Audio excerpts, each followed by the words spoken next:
আমাদেরকে ফিরে যেতে হবে আমাদের রবের কাছে। আমরা কেউ আজীবন থাকতে আসি নাই। থাকতে পারবো আজীবন?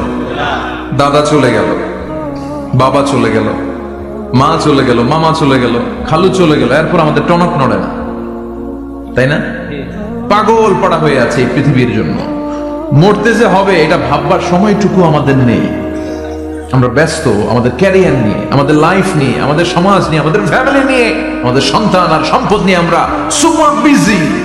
We are leading a very super busy life. We don't have even a single time to think about death. মৃত্যু নিয়ে ভাবার একটা মুহূর্ত আমাদের নাই।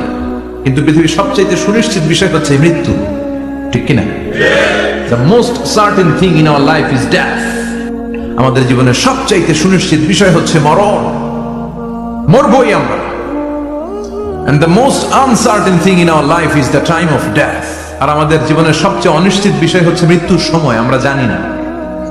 মরবো যে এটা জানি, জানেন না? কিন্তু কখন মরবো এটা জানি? এই সূরাটা আপনারে এই জিনিসটা জানান দিতে এসেছে যে দুনিয়ার সম্পদ, লোভ, লালসা এগুলো নিয়ে পড়ে থেকো না। এই যে আমাদের ফ্যামিলি, আমাদের বাচ্চা কাচ্চা, আমাদের এত টাকা পয়সার হিসেব, মাস শেষে বাড়ি ভাড়া, গ্যাসের বিল, এটা সেটা, আপনি কি মনে করছেন যে আপনি চলে গেলে এগুলো থেমে থাকবে? কিছুই থেমে থাকবে না, সব চলবে আগের মতো, থাকবেন না আপনি। এজন্য শাহাদাত ফয়সাল ওনার ফেসবুকে সর্বশেষে লিখে গিয়েছিল, আমি হীন দুনিয়া, মানে এমন দুনিয়া যেটাতে আমি নাই, সব চলে। সকাল গড়িয়ে বিকেল হয়, শীত শেষে গ্রীষ্ম আসে, দিন শেষে রাত নামে, সব চলে, নাই শুধু আমি। চিল্লায় বলেন ঠিক কিনা? তো এজন্য এগুলি একটু ভাবেন। অনেক ব্যস্ত আমরা। এই দুনিয়ার পুরো জীবনটা এটা হচ্ছে লালসাময় একটা জীবন, লোভ, মরিচিকা, মায়াজাল। এই মায়াজালে আমরা আটকে আছি, ফলে মৃত্যুর কথা আমরা ভুলে গিয়েছি। পাগলের মতো ছুটছি, আরো টাকা লাগবে, আরো খ্যাতি লাগবে, আরো যশ লাগবে, আরো দাপট লাগবে আমার। এত টাকা দিয়ে কি হবে? এত সম্পদ দিয়ে কি হবে? এত ব্যস্ততা দিয়ে কি হবে তোমার? স্টপ, থামুন, অনেক হয়েছে। আম্মা থামুন, take a rest, take a breath and think about death. Think that you have to go back to your Lord.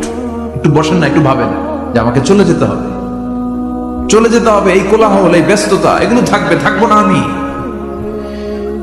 সাইয়েদনা Omar Faruk বলেছেন, মুতু ক্বাবলা আন তামুতু, মরার আগে একবার মরো। হাসিবু ক্বাবলা আন তুহাসাবু আলাইকুম, তোমার হিসাব নেওয়ার আগে তুমি একবার নিজের হিসাবটা করো না। কাগজ বের করে একটু লিখো না, কি কি ভালো কাজ করছিলা যেগুলো দিয়ে নাজাতের ওসিলা হতে পারে, 1 2 3, আর কি কি আকাম কুকাম করছো দেখো না, লিখে দেখো তোমার অবস্থাটা কি। মরার আগে একবার মরো। মরার আগে খাটের মধ্যে শুয়ে শটান করে চোখ বন্ধ করে একবার মরার ভান করে দেখেন কেমন লাগে। চোখটা বন্ধ করেন আর ভাবেন আপনি নাই, কি কি হতে পারে ভাবেন।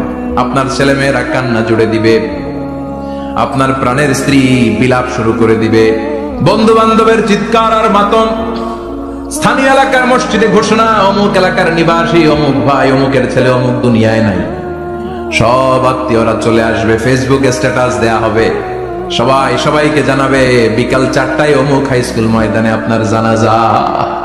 ছুটে আসবে, সবাই ছুটে আসবে আপনাকে শেষ বিদায় দিতে, গুড বাই জানানোর জন্য, আল ওয়াদা, বিদায় জানাতে আসবে সবাই।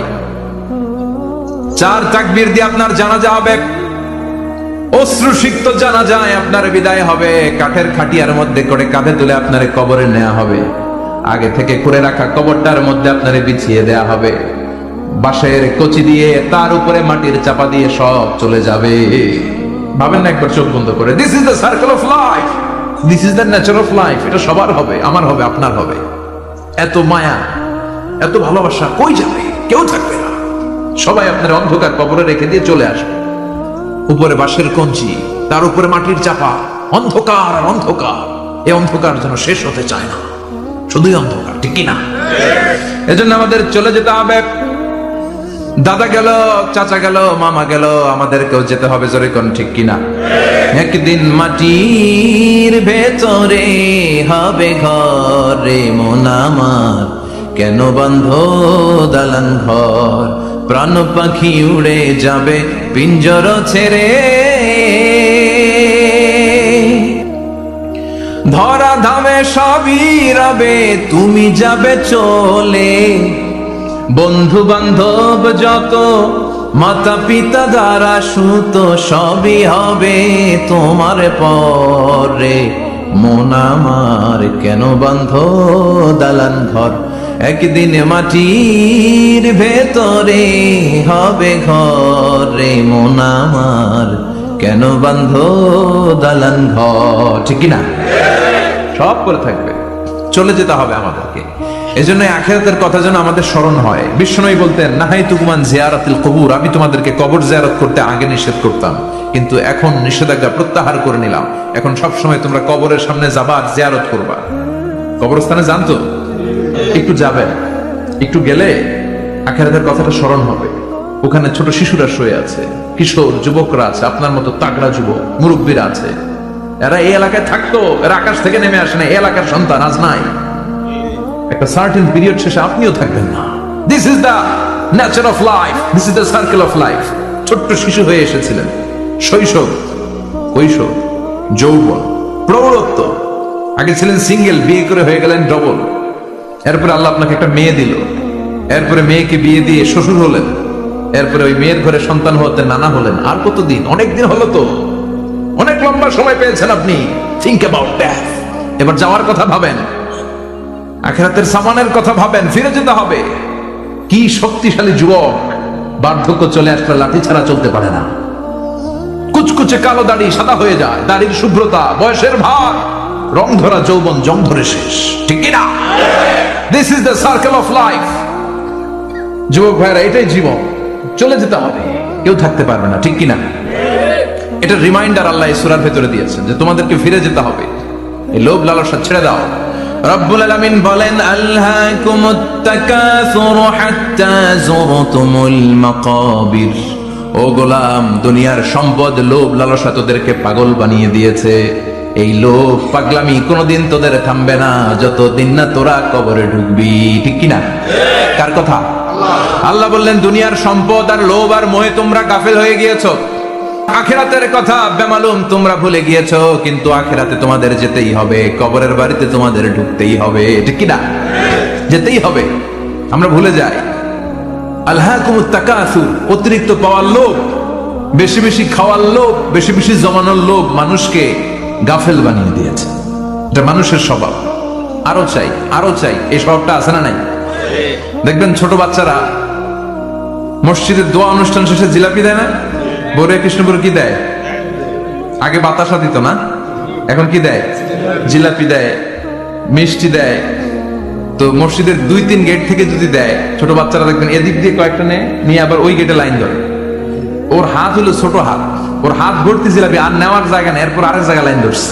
আরো লাগবে, আরো লাগবে, এই আরো আরো আরো চাই। এই স্বভাবটাই মানুষকে কুড়ে কুড়ে শেষ করে দিয়েছে। এত লাগবে কেন তোমার? চাহিদার কোনো শেষ নাই। Unlimited demand of human being. যার আছে বেশি তার চাই বেশি। যার সাইকেল আছে তার হুন্ডা চাই, হুন্ডা আছে তো প্রাইভেট কার চাই, প্রাইভেট কার আছে তো প্লেন চাই, প্লেন আছে তো হেলিকপ্টার চাই, হেলিকপ্টার আছে তো ওইটা চাই, ওইটা আছে তো সেটা চাই, ঠিক কিনা? এলাকার মেম্বার যে হয়েছে চেয়ারম্যান হতে চায়, আছে না নাই? চেয়ারম্যান সাহেব এমপি হতে চায়, আছে না নাই? এমপি সাহেব মন্ত্রী হতে চায়, আছে না নাই? মন্ত্রী সাহেব প্রধানমন্ত্রী হতে চায়, আছে না নাই? কিন্তু এই দেশে সুযোগ নাই। কথা কন। আমার এই জীবনে তো আমি 2-3 জনই দেখলাম। বেগম খালেদা জিয়া, মাননীয় প্রধানমন্ত্রী শেখ হাসিনার ছোট্টবেলা দেখেছি এরশাদকে। আমরা তখন ছোট। এজন্য মানুষের এই চাহিদা কমবে না। বিশ্বনবী বলেন, লাউ আন্না লিকুল্লি ইবনে আদম ওয়াদিয়ান মিন যাহাব আহাব্বা আই ইয়াকুনা ইলাইহি ওয়াদিয়ান। আল্লাহ প্রত্যেককে, আমাদের প্রত্যেককে যদি একটা করে স্বর্ণের পাহাড়ের মালিক বানিয়ে দেয়। কয়টা করে পাহাড় দেখছেন কোনদিন? কই দেখছেন? চিটাং গেছিলেন?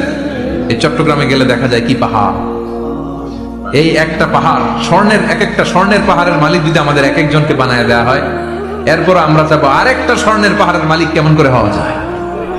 আচ্ছা বলেন তো, একটা স্বর্ণের পাহাড় আমার 14 পুরুষ বিক্রি করে খাইলেও শেষ করতে পারবো এটা? তো আরেকটা কেন লাগবে আমার? ওয়ালাই আমলা আফাহু ইল্লা তুরাব। বিষ্ণু বলেন, কবরের মাটি যতক্ষণ তোর মুখে না ঢুকবে, তোর এই চাওয়া চাওয়া খাই খাই স্বভাব বন্ধ হবে না। এজন্য আল্লাহ বললেন আলহাকুমুত তাকাসুরু হাত্তা যুরতুমুল মাকাবির। দুনিয়া তোমাদেরকে গাফেল বানিয়ে দিয়েছে, গাফলতি কমবে না যতদিন না কবরে ঢুকো। কবরে ঢুকা লাগবে, কবরে ঢুকা লাগবে না? কবরে আমাদেরকে